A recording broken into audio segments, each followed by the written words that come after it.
Hey, JSauce, Denny here. Japanese writing is hard. Or is it?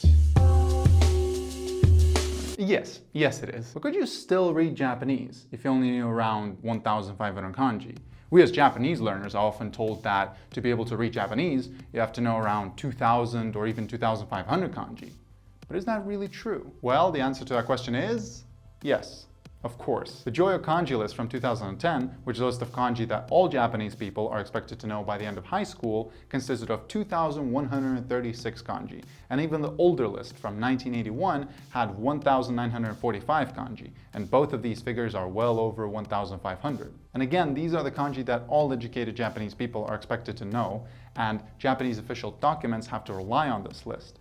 So that already answers our first question. No, you cannot read Japanese if you only know 1,500 kanji. That is, unless you have a very low benchmark for what counts as being able to read in a certain language. However, how much Japanese could you read with that number of kanji under your belt? Well, every speaker of Japanese has their own unique list of kanji that they know, so in this video I will simply be using myself as an example since I reached this milestone not that long ago. And the results I end up getting should still be relevant for the majority of learners who reach this point, because my list of 1,500 kanji will have a very big overlap with anyone else's, assuming that they study useful kanji for the most part. In this video, I'll put myself through a few different tests where I'll have to read Japanese in common real-life situations where you would usually encounter Japanese writing. I will test myself with internet browsing, reading the news, reading manga, and last but not least, I will try to read a Japanese book. There are a few other sources of reading in daily life, like signs, texting, gaming, and watching TV, but I decided not to test myself with those. Signs and text on TV are not very big sources of reading, really,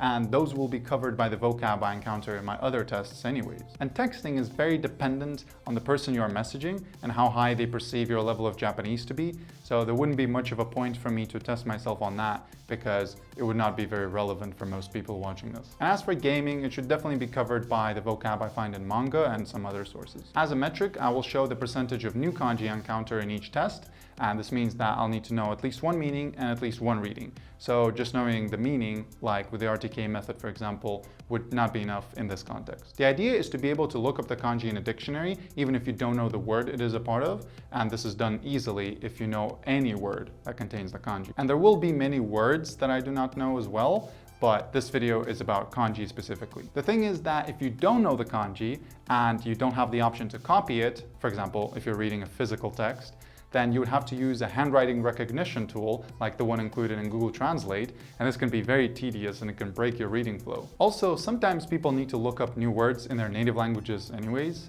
especially if it's a difficult specialized text. And because of all this, I will only be focusing on the kanji and not the vocab. The percentages that I will be sharing with you will simply be the number of new kanji divided by the total number of kanji, including repetitions of the same characters. Well then, let's start off with me trying to browse the Japanese side of the internet. I will be visiting Amazon, Yahoo, and Wikipedia, which are among the most popular websites in Japan right now. With each one, I'll just do regular activities associated with the website, and we will see how many new kanji show up. All right, let's go. Okay, so I'm on amazon.co.jp, and I'm just going to try to order some manga. I just want to read some reviews. もはやレビューする必要がないぐらいの I don't actually know that kanji. Basically, I think he's saying like you don't need to review this. You're definitely going to be satisfied if you buy it. So, カートに入れる? Let's go and find オレンジ漫画。オレンジコミック16巻セットコミック。面白かったです。一気に読みました。とても綺麗な状態でした。大変満足です。So yeah, let's add this to cart. And now let's look for 小林さん。血のメイドラゴン。ストレスなく頭アップにして読みます。できれば30巻くらいまで続いてほしいです。とてもお気に入りの漫画です。Alright, so let's add this to cart. So yeah, let's move on to the next website. Alright, so now let's check out Yahoo. I'm going to look for figurine I'm interested in actually. Right, this one looks pretty decent. Says 2 hours left. of this listing. Let's see the information. It's just 1 unit. This is going to be over tonight. Anyways, I think that's good. I got all of the useful info. So now I can make a bid. Okay, so now let's check out Wikipedia. I'm going to look up an article about Hiroshima because I think it would be interesting to read about that.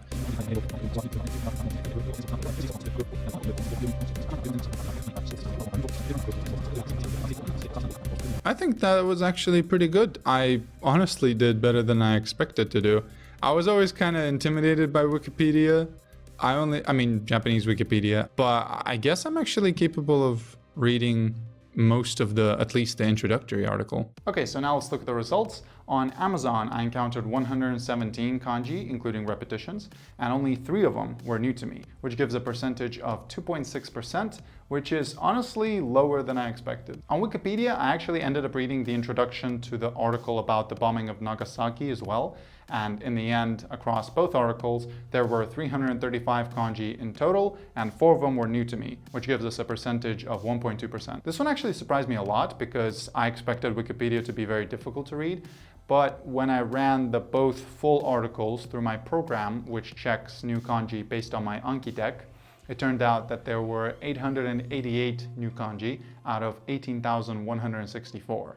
And again, this is including repetitions of the same kanji. So according to this, 4.9% of the kanji were new to me, which means that I'd have to look up almost every 20th character, which can be quite bothersome when you're trying to read a text, just from my own personal experience. However, I would argue that this goes into the territory of specialized writing, which is something that even Japanese people might struggle with. So in this video, I will just use the data from the introductions because I think the majority of people would only read those as opposed to reading a full Wikipedia article from beginning to end. But if you disagree, I will include alternate results at the end of this video if you insist on including the full articles. And lastly, on Yahoo, there was only 1 new kanji out of 140, which gives us a percentage of 0.7%. So now if we include data from Amazon, Yahoo, and the introductions to the Hiroshima and Nagasaki articles, we get an overall percentage of 1.4% for internet browsing, which is honestly a lot better than what I was expecting. Okay, so now I'm going to try my hand at reading some news in Japanese.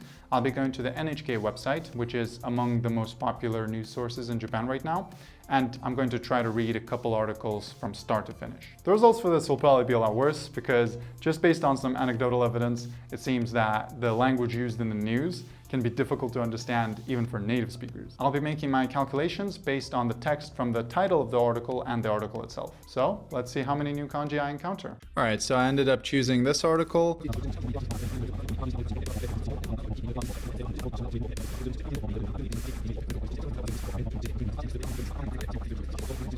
All right, so let's look at the results. I ended up reading 1 other article, and then I took a whole bunch of articles and ran them all through my program for checking new kanji.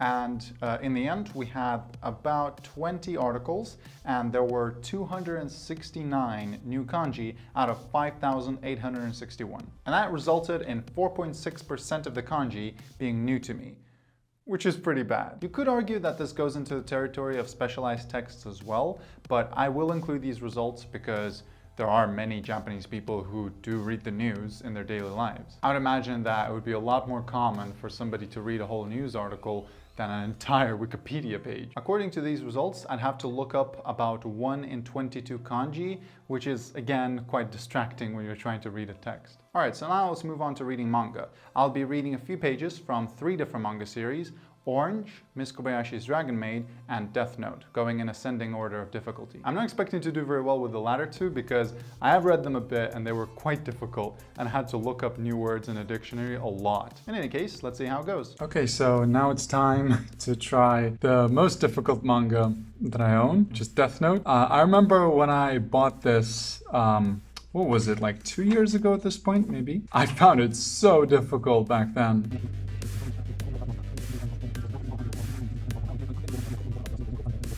All right, so I think that should be enough. And now let's move on to results. Okay, so across all of the parts that I read, I ended up seeing 14 new kanji out of a total of 431 for an overall percentage of 3.2%. Do keep in mind that around half of those 14 were name kanji, which are kind of in a category of their own, but I will count all kanji here. These results are also better than I expected, to be honest.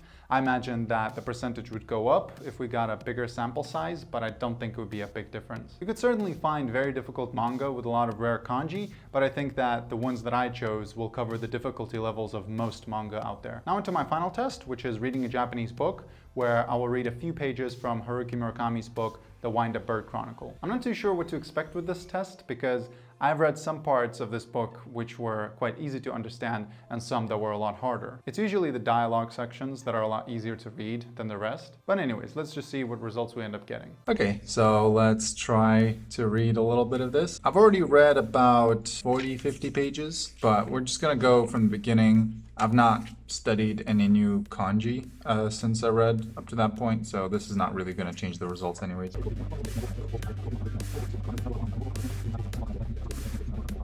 Alright, I'm gonna do these 2 pages off camera as well, and then I'll include them in the statistics, but just not to bore you too much, I won't do it on camera. Alright, that's good. I don't think that was too bad, at least not as bad as I was expecting it to be when I was first buying this book. So yeah, let's get to the results now. And in our final test, I saw 7 new kanji out of 232. However, I actually managed to find a download of Kafka on the Shore from the same author and ran the whole book through my kanji program. The final percentage was only off by 0.5%, but out of 38,329 kanji, there were 903 new kanji for a percentage of 2.4%. This one also surprised me quite a bit. I thought I would do much worse with books, but it looks like only 1 in 50 kanji were new to me, which I'd say is not too bad. Once again, I have to acknowledge that you could find a much more difficult book with a lot more rare kanji, but by that same argument, you could also find a much easier book with very simple writing.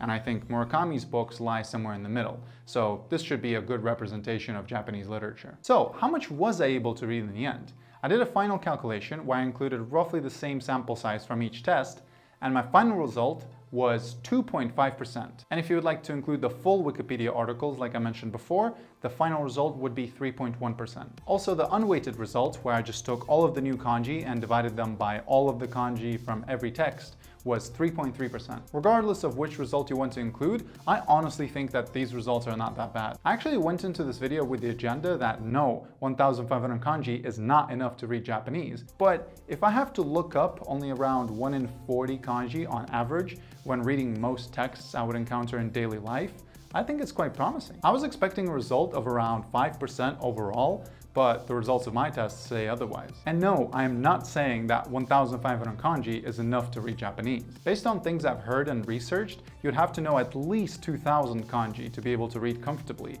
but probably closer to 2,500, maybe even higher than that. The truth is that there isn't a specific number of kanji you'd have to learn to be able to read Japanese well. Even those 2,000 and 2,500 figures are only rough guidelines. It's just that the more kanji you learn, the less you will have to look up new ones. And as it turns out, 1,500 kanji covers around 97% of the kanji you would encounter. Nonetheless, I certainly should learn more, and because I will be going to Japan for my 3rd year of university soon, I'll try to learn as many new kanji as I can before I go. My hope is that this video can give you some more motivation to study Japanese, and especially Japanese kanji, because that is one of the most important things when it comes to Japanese reading ability, if not the most important. Thank you all so much for watching this video. It took me a lot more effort to make than any other video I've made, and I certainly hope that you can take away something useful from it. If you like this video and you would like to support my channel and future videos, then please consider becoming a Patreon on Patreon. Also, if you would like to get a t-shirt just like this one, then you can get one on my website. There's going to be a link in the description of this video. I think these t-shirts are awesome for meeting Japanese speakers outside of Japan, and I've already encountered some when wearing it in public in the UK, and it also doubles as a cool design. So that's about it for this video. Thanks again for watching, and I'll see you in the next one. Goodbye.